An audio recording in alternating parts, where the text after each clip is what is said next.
and welcome to another review here on the Outlaw Nation channel. I am the Outlaw John Rocha, and I'm joined by 1/3 of the Geek Buddies and a guy you've seen me review a number of things with on the channel already, my man over there, Shannon McClung. How are you, Shannon? I'm good, Johnny. How are you? I'm good. I just got this brand taken off my body before we started doing this episode, before doing this review.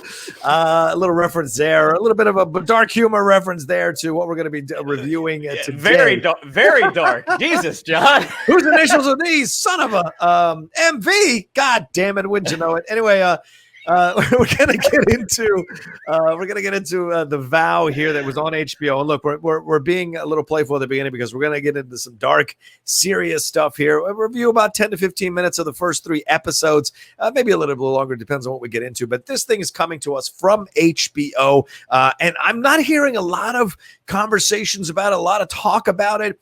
It's basically focusing. It's called The Vow. It's a new documentary from Oscar-nominated and Emmy-winning directors Jehane, Noujaim, I hope I'm saying that right, and Karim, Amer. They did things like The Square, Control Room, and Startup.com, and it's following these people who joined this self-improvement group called NXIVM. A lot of you may remember this one. For those of you who don't, if I say Allison Mack and Sex Cult, maybe it'll click for you to remember, yeah, this is this story. And the documentary is an exploration through the eyes of these members who were part of this organization and then got out of this organization. And the first 3 episodes basically deals with why these people got into it. And then eventually they get out and they see that the whole reason they get out is this branding situation that happens between this section of women who are essentially starved, groomed sex slaves for Keith Raniere, who has been convicted of all counts of sex trafficking and money laundering, and I think child pornography is always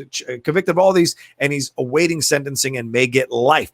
But the documentary explores all that. It's a 9-part documentary, and we're going to talk about the first 3 episodes. Shannon, so far, over the first 3 episodes, what's your overall feeling of this documentary series from HBO? You know, what was interesting is watching the first episode, because Allison Mack, Sex Cult, it was like early 2018 with this when this all sort of, you know, hit the newspapers. Yeah. And it's one of those stories that you hear about and it's just so bananas. Right. It's like, this can't be real. Like, this can't. Chloe from Smallville was involved with a sex cult. What? Chloe? And the intrepid reporter? What? And how Kristen Crook, who played Lana Lang, had been briefly involved with it. But watching it at the beginning, anytime you have sort of these multi-level marketing businesses, there's always, and it's about one guy's ideas. This one guy who has this vision for the world. Mm-hmm. It's always a little, the people, at least that I've found, who gravitate towards it are people that are just missing something in their life, and it's not a big surprise that people who are in the entertainment industry, who are trying to get a foothold, that this is something that type of personality gravitates to. Yeah, because as you know, I mean, it's a day-to-day struggle. I mean, every day is a battle, and it's a battle. It's like a Cold War. Like, nothing is happening. It's just your ability to hold on. Like, how much do you want this? And that can go on for so long, where that starts to personify you as a person. That's the only thing you have to identify with. And then you have someone showing up with these answers and be like, oh, I've been thinking about things incorrectly. If I apply this person's principles, not only will it help me in my career path, but it'll help me as a person. Right. And like the guy, Mark Vicente, the South African guy, who was one of the co-directors of that What the Bleep Do We Know, which, you know, I remember watching that and a lot of people having kind of, you know, an awakening from it, being like, oh, it has given me so much stuff to think about. I was not one of those. I'm like, oh, that's interesting. Not my thing. Yeah. But it's just so interesting how people how you become a part of this machine, how it's sort of one of those, you blink and a year has gone by. Yeah. And even at the conclusion of the first episode, I'm like, okay, this is not a wholly unique story. Like, we've heard this type of story before, where people get behind a guy or a gal and think they found answers. And I'm like, how does this become a sex cult? And then you get those answers in episode 2, and definitely episode 3. I mean, it's just incredibly fascinating. I won't say it's enjoyable, because it's not something that you should take in as entertainment per se. Right, I mean, right. this is something that, everyone is one bad day away from falling into something like this. Yeah, I mean, I think that's the thing that I take away from it now. As I'm an older person, you're watching these kinds of documentaries that explore the cults. And listen, whatever you want to say about cults or religion or whatever, it is about you buying into a concept or a theory or an idea, and you getting some kind of satisfaction out of that situation. And some lead to certain things, some lead to others. You can say, well, look, the Catholic Church, well, look at the abuse they're doing to the altar boys, the sexual abuse that occurs within the Catholic Church. Okay, but then you look at a cult like this, and you're seeing a more direct result of what this person who's in charge of this cult is getting out of. And we discover that as we get to know Keith Raniere, and he's not, he doesn't seem to be that, that magnetic of a guy, but for whatever reason, the things he's talking about, the intelligence he has, it connects with people. And this is a former multivitamin salesman, for God's sakes, and somehow figured out this situation. And he's, he should be certainly an intelligent man who's able to put these concepts together and kind of get people into this cult. And we see this. And you're right. You mentioned Mark Vicente. We should mention Sarah Edmondson, who's a really big part of the first 3 episodes. Her friendship with Mark is the one that brings her in. And then Bonnie Piazzi, who is Beru from the prequel trilogy. She is Owen's wife, or there in the prequel trilogy of Star Wars. She gets involved in this. Her and Mark get married. Anthony Ames, Barbara Boucher. And then next episode, as we go forward, we're going to get into the Catherine Oxenberg stuff and her trying to bring her daughter out. But you mentioned we see Grace Park in this.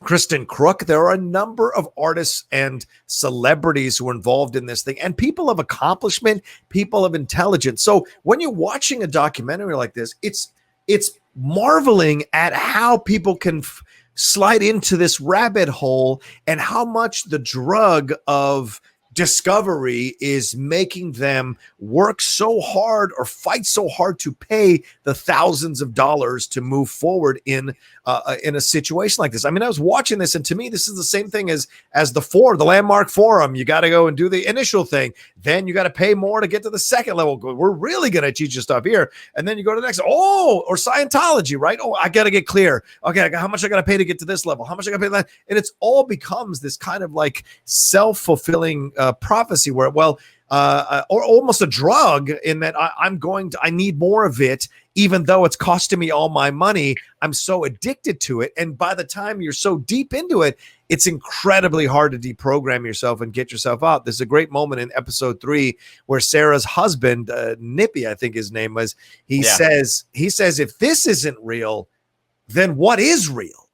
That's how deep the cult can get inside you. As you're watching this, you're watching how deep it can get inside these people, and that they have to essentially break their reality in half in order to climb out. And not everyone has that strength. So we're getting to see it through the eyes of these people and their experiences.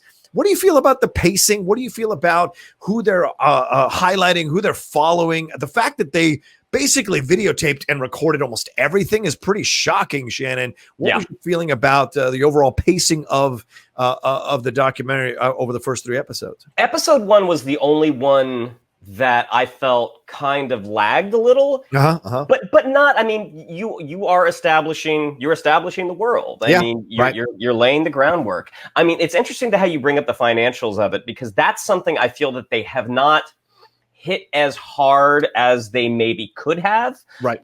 Because the only one who really brings it up is it Bonnie Peasy? Yeah, Bonnie Peasy. Yeah. How much she's spending? Yeah. She's the only one who really kind of hits on it. How like she was kind of getting by, going to Star Wars conventions, and playing college shows. You don't really get a sense, of how what a toll this took on people's lives. Yeah. You get more of like that sense of community. Yes. How suddenly, if you want to get out of this, you lose the only support system you've known for X amount of years. But then you're also getting at it, especially if you buy into, like, they become, I forget the name, proctor, I think. If you start to become a proctor and you can start making money off of it, you don't only just lose your community, you lose your well-being. Well, Sarah says that in a moment of, in the conversation with Mark, they were going back and forth. Sarah says, like, this isn't just my life. This is how I pay my bills. Like, that's how deep they get you, and they drag Sarah out for a while. And then there's that realization when episode 3 is the one where you gotta just go, oh, I'm in for the next 6 episodes of this thing. 100. And we'll be reviewing those on the channel as a side note here, as Shannon and I, as it goes along. But that's the moment when you find out about the branding, you find out how she sees the letters of Keith Raniere and Allison Mack essentially put together on her body. Sarah does, that everything starts to crack. And Sarah says, once again, it's so impossible to walk away from something like this. I make my money off of this. I build and then when she realizes that she has been tapped to groom these women to become slaves to Keith Raniere, and she herself becomes a slave to Lauren Saltzman, who is the daughter of the co-owner or co-runner of this thing of NXIVM, Nancy Saltzman. And then you see Nancy doing a thing for the first 3 episodes. So you're seeing a man and a woman willingly involved in creating a cult so they can make I was looking it up in the New York Times, multi-million-dollar cult. They were making a crap ton of money at these young people's expenses, regardless of age, but at some of these people who were probably poor or were struggling and found some way to borrow, cheat, or steal to pay the thousands of dollars they needed to pay to stay in something like this, because they were getting some sort of community or some kind of intelligence or emotional knowledge out of it. And it's fascinating to watch, because Shannon, we're all in the search for meaning in our existence and search for growing and becoming wiser as we get older. And, it's just like trying to get that fat burning pill that takes 20 pounds off you overnight. People are trying to get to the knowledge as fast as they can. Right. And they think something like this will give it to them. And we see that in the first 3 episodes. Well, yeah. And when you're in that environment, I mean, they talk about like the scarves or the sashes that they get as they kind of go up the ladder, and how you look at that on its surface from an outside perspective, like, yeah, it's weird. Yeah. But it doesn't take a lot when you are surrounded, when you are ensconced in that environment. It doesn't take a lot to justify something weird. It doesn't take a lot to go down that rabbit hole. I mean, watching, I believe it's in Albany is where they were sort of headquartered. Yeah. Watching when they were at one of their retreats. Yeah. How they're all, it's full on lovey-dovey. I mean, super, super hippy-dippy. Like everyone's got their arms around each other and they're singing. And I'm looking at that and instinctively I judge it. I'm kind of like, well, that is fucking weird. And then I remember like, well, God, growing up in youth group, I did the same thing. I mean, I mean, that's the thing. It's fascinating, Shannon, is if you're even remotely religious or grew up in a religious upbringing, you're seeing some of the same beats that you yourself went through, being indoctrinated in essence into your religion. Yeah. And what's so like, I looked up a little bit about Keith Raniere last night and how he had a prior kind of pyramid scheme thing going on that eventually fell apart. But basically looking at it, I'm kind of like, whenever you have the heads of these groups, I always think like, is this person a true believer or is this all a scam? Like, and thinking about how it kind of started off as sort of a self-help thing, like self-empowerment. And then it turns into this sort of sex ring. And I'm like, was this guy's end game the whole time just to get laid? Was it just to have sex with these young, pretty actresses? Yeah. It boggles my mind, the whole thing. I'm so curious what we're going to discover in the next 6 episodes. Yeah, there has to be a certain level of sociopathness to it, right? A way to kind of divest yourself emotionally from the people you're watching. And one of the things he got convicted of was one of the people who testified, and I think 4 or 5 women testified under false names at the trial for him to convict him. Apparently a 15-year-old girl who was a slave of his performed oral sex on another slave who was being recruited for his amusement. A 15-year-old girl. Like, that's the level of lunacy. And to me, putting him in prison is not enough. I mean, execution to me is enough for these kinds of things, because the damage they do, although it may not be them murdering these people in front of you, they are murdering them from the inside out psychologically and destroying them. And you're essentially a walking zombie at that point. You've been killed. You just don't know it yet.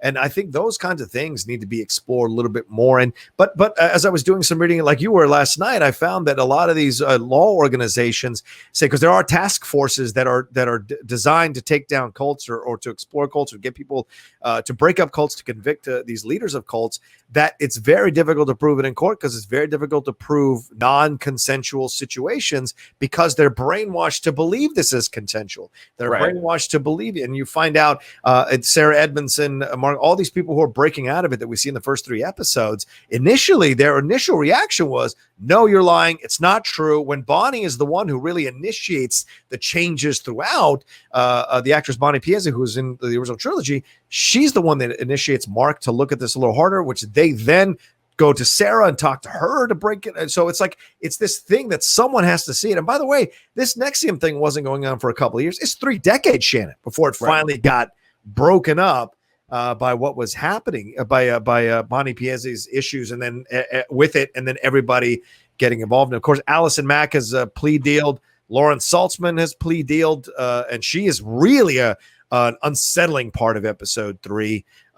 So yeah, and we'll see as it goes forward where it goes to next, because we're left with a bit of a cliffhanger at the end of episode 3 that now the shit's going to hit the fan, because both Mark and Sarah are handing over the control of the Canadian NXIVM chapter that they had built there to the people below them, and then trying to encourage them to get out and not recruit other people. So this is going to be a battle now for the next 6 episodes. Yeah, the Lauren Salzman character, her introduction, the whole idea of collateralizing, of well, I need you to give me something damning about yourself, something super valuable, just so you'll keep your word. Like, how, like, what shade of red do you need this flag to be? Right. I mean, it was just so bizarre. And then to hear the conversation between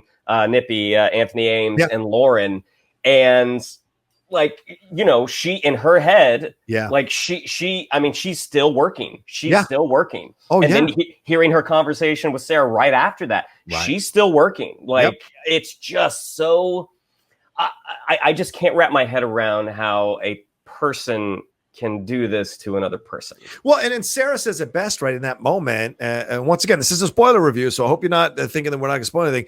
Once again, Sarah says in that moment, she goes, "You're not really my master. I'm not really your slave." Right? It's that moment. Sarah understands this is an exercise. This is a practice they're doing, but she's being pressured to recruit these women.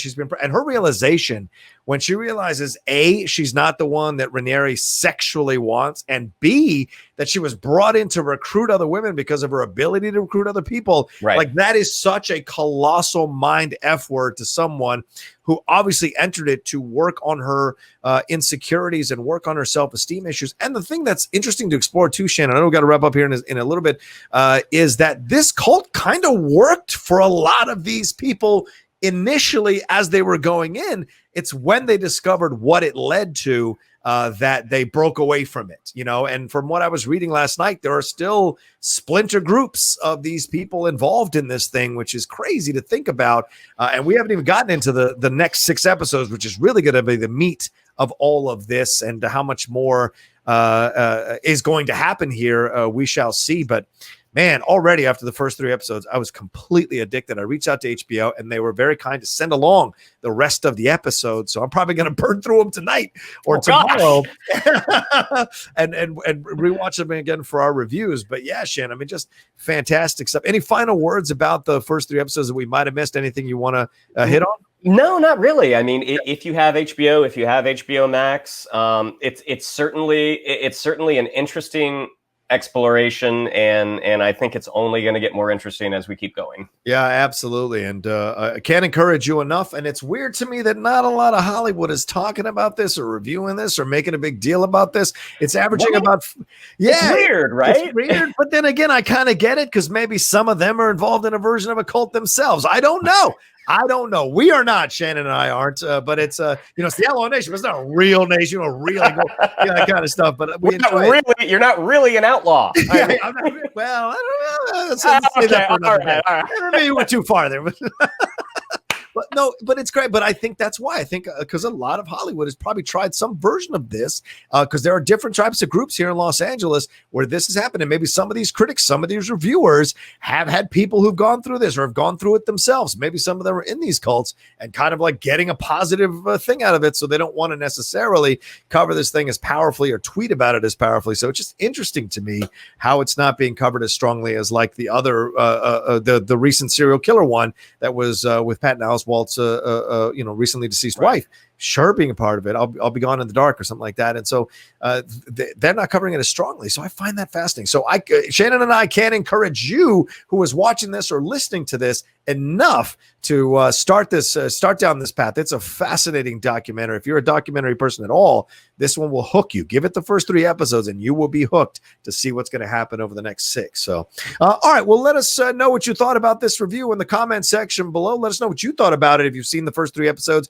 or if there's any points we might have missed that you wanted to touch on. Let us know. Please remember to like this video as well, to share it on your social media. When you share a video, it's telling your friends and family that you like these people reviewing it, you like this channel, and maybe they'll take a chance on us as well. And don't forget the like button. I keep saying it over and over again because it's really important. All the likes, all the comments, they elevate the visibility of this channel and this show or this review on the YouTube algorithm, and maybe puts it on the side for people to take a chance on if they're looking at reviews for the vow. Shannon, thanks so much for joining me. Where can people find you, my man? Yeah, if you'd like to follow me on social media, on Twitter, it's at Shannon_McClung, and on Instagram at Shannon the Geek Buddy. There you go. Follow him at all those places. You can follow me at The Rocha Says on Twitter and on Instagram. And don't forget to subscribe down below. Trying to march to that 15,000 subscriber mark. So come along, join the nation with us. And there's more reviews coming. I stepped away from that one show last week when I'm backstage, so I can start creating more room in my days to record these reviews with friends and people whose opinion I respect and analysis I respect, like Shannon McClung. So please be aware of more reviews coming down the pike from the Outlaw Nation. Okay, until then, we'll talk to you soon. Take care of yourselves and be well. Please, God, don't join a cult.